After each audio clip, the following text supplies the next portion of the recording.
और हम आपको बताएंगे कि भाई नज़र किसे लगती है और कैसे लगती है नज़र, क्यों लगती है नज़र। देखिए, हिंदू शास्त्र के अनुसार नज़र लगना की यानी कुदृष्टि का एक बड़ा दोष माना गया है। जब कोई किसी की उन्नति या किस्मत को देखकर जलन करता है या कुछ गलत कह दे तो नज़र लग सकती है। नज़र के कारण अच्छा भला बिजनेस अचानक रुक जाता है। इससे कई तरह की परेशानियां आती हैं, जैसे बच्चे या बड़े दोनों ही तरह के लोग को नज़र लग सकती है, जिससे बीमार पड़ जाते हैं। और यदि आप भी इनमें से किसी भी परेशानी का सामना कर रहे हैं तो खुद ही इस समस्या से निपट सकते हैं, कोई बड़ी बात नहीं है। और नज़र तो किसी भी चीज़ को लग सकती है। यह कोई व्यक्ति हो सकता है, प्राणी हो सकता है, वनस्पति हो सकता है, अथवा निर्जीव पदार्थ भी होता है। हमारी जागृत छठवीं इंद्रिय युक्त जो चीज़ें हैं, ये सारी चीज़ें आपको क्लियर कर दी कि जो मैं आपको बताने जा रहा हूँ। किसी भी व्यक्ति की इच्छा से संचालित तरंगे दूसरे व्यक्ति की ओर प्रक्षेपित होती है, इससे उसे कुदृष्टि लग सकती है। वो चाहे इच्छा द्वारा जनित विचार के माध्यम से हो, चाहे ईर्ष्यायुक्त विचारों के माध्यम से हो, किसी काले जादू के कारण हो या किसी अनिष्ट शक्तियों के माध्यम से हो,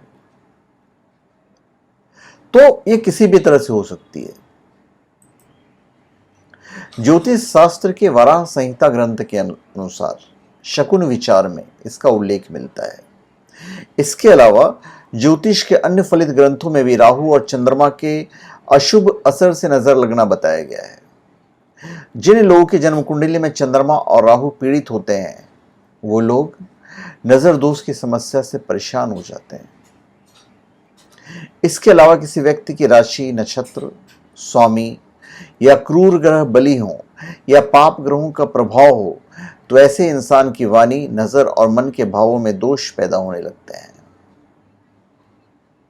नजर लग जाने के बाद कई तरह की आशंकाएं मन में आने लगती है और पीर फकीर के बताए टोने टोटके को भी कई लोग आजमाने लगते हैं। अब तो बाजार में नजर दोष से बचने के लिए लॉकेट और ब्रेसलेट भी मिलने लगे हैं।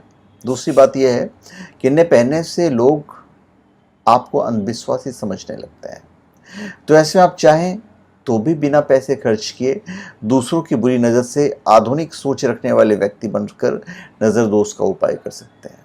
बहुत सारे उपाय हैं जो मैं आपको बताऊंगा। अभी कारण क्यों नज़र दोष लगता है। एक तो लगते हैं इच्छा द्वारा जनित विचारों के माध्यम से।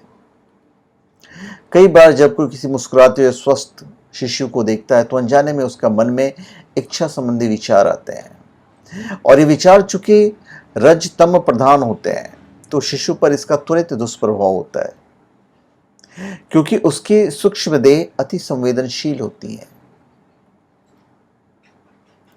जब कोई स्त्री उत्तेजक वस्त्र पहनती है तब विपरीत लिंग के व्यक्ति के मन में उसके प्रति किसी प्रकार की इच्छायुक्त विचार आ सकते हैं, और जब ऐसे विचार मन में निर्मित होते हैं तब उस व्यक्ति के मन में आए इच्छायुक्त विचार के कारण रजतम बढ़ते हैं, जो स्त्री को तो प्रभावित करते ही हैं, साथ ही वातावरण को भी प्रभावित करते हैं। फिर ईर्ष्यायुक्त विचारों के माध्यम से कुछ परिस्थितियों में कोई व्यक्ति अथवा कोई अनिष्ट शक्ति अन्य व्यक्ति, प्राणी अथवा वस्तु के संबंध में अयोग्य विचार करते हैं अथवा उनकी उन्नति से उन्हें ईर्ष्या होती है, तो ऐसी स्थिति में उत्पन्न नकारात्मक तरंगें व्यक्ति, प्राणी अथवा वस्तु को प्रभावित करती है।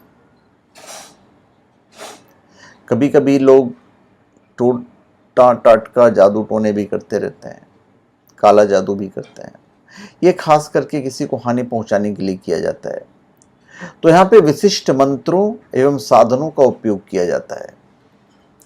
समाज के कुछ व्यक्ति और कुछ उच्च अनिष्ट शक्तियां ये हरकत करती हैं, और प्रायः समाज के जो लोग अनिष्ट शक्तियों से प्रभावित होते हैं वे ही ऐसे विधि करते हैं, और फिर अनिष्ट शक्तियों के माध्यम से ऐसे लोग जो अनिष्ट शक्तियों के कष्ट से पीड़ित हैं वे अनिष्ट शक्तियों द्वारा प्रक्षेपित कष्टदायक शक्तियों से प्रभावित होते हैं, यह भी एक प्रकार से कुदृष्टि ही लगना है।